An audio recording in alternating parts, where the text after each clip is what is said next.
माझं नाव श्रीराम जयराम साळगावकर, पारशे.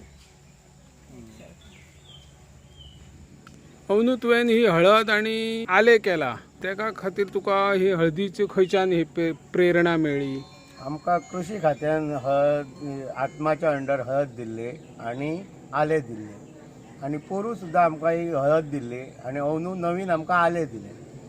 आता पोरूची आमची बरी झाली आणि म्हणून अंदू आमी आता परत त्याच जोशान परत सुरू केले हळद.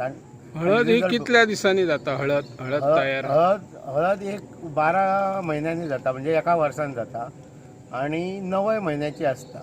ही आता 9 महिन्याची आहा आणि आमची जी पारंपारीक आहा ती एका वर्साची आहा. आणि आम्ही आता कशी हळद कशी बघतो तर तेका जर फूल इला जाल्यार भितर हळद जाली अशी आमकां कळटा, जून जाली अशी. आता एका रोपट्याक हळद कितली मेळांक शकता जाल्या उपरांत? साधारणशी अर्ध किलो तरी मेळांक माझी काडपाची ह्या न्हू, म्हणजे पोरू मातशे लेट दिल्ल्या कारणान ती कमी जाली, पण एका आळ्याक म्हाका अर्द किलो तरी काडपाची ह्या इच्छा. ही कितली आहा हळद? कितले जागेन लायल्या तुवें? म्हाका 80 किलो दिल्ली तेंच्यांनी. माझी 1 एकर सुमार हळद आहा.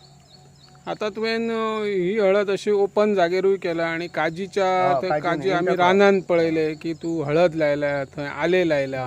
काजीनी चड हळद जावंक शकता काय अशी शेतान?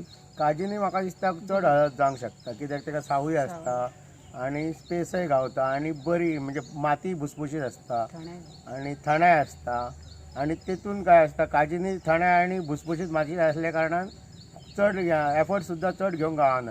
आणि शेताची कशी असता ती आमी परत मातशा पीक काडून मातशी घट जाल्ली असता आणि मातशी ताप पडटा आणि भर दिवपाक बीन आमकां त्रास जाता.